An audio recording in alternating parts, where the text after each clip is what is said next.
I think, well, for many communities in Myanmar who grow opium, for them opium is not the problem, it's a solution to solve their problems. They use it as a cash crop because they cannot grow enough food to feed their families for the whole year. They also use it as medicine. Opium can be used against diarrhea, it's a painkiller. The money you earn from opium is also used to have access to education and health and other essential household goods. And also it's offered to guests at weddings and funerals, so it also has a social function. So in many ways opium is something that can help them to solve their main problems.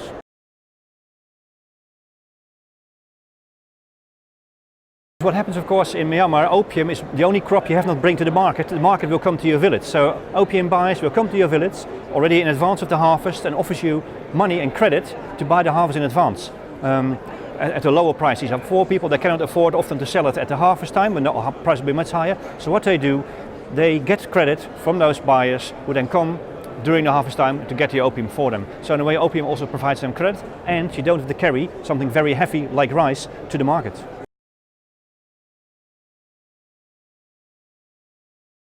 Since 2012 there are two new land laws in Myanmar. One is the farmland law, which for the first time since 50 years makes land a commodity that can be sold and leased, and also mortgaged. This was impossible in the past, so that is a big change. And secondly, there's another law, the vacant, virgin and fallow land law, which basically says that any land where it's not registered, where people have no certificate to it, can be sold to companies.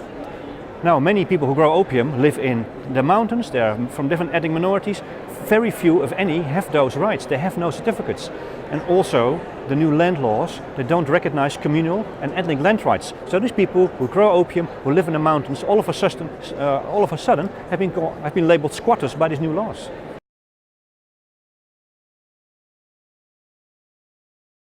I think land is crucial for peace. Many of those armed groups, so most of them are formed along ethnic lines, they have been fighting for many rights, including their land rights.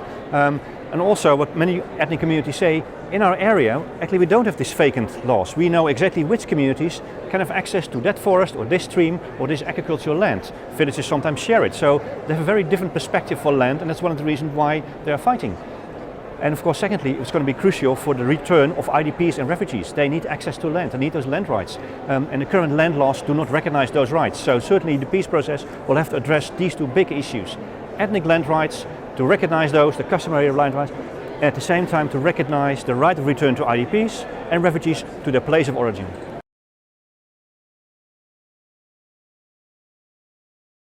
I think the EU as well, when it comes to the drug issue, the EU has supported some development projects in some of the poppy growing regions.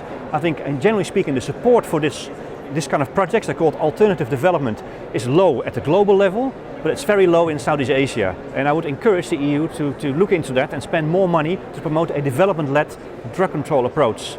This is very important in conflict-affected areas where very much the pressure has been on governments to meet impossible deadlines to make the country drugs-free, and thereby stimulating countries to have a more repressive approach, eradication, force. Clearly, when you're in a conflict area, that is only going to make conflict worse rather than better. So I think it's very important for the EU to continue, or maybe enhance and greater support for development-led drug control in those very difficult areas.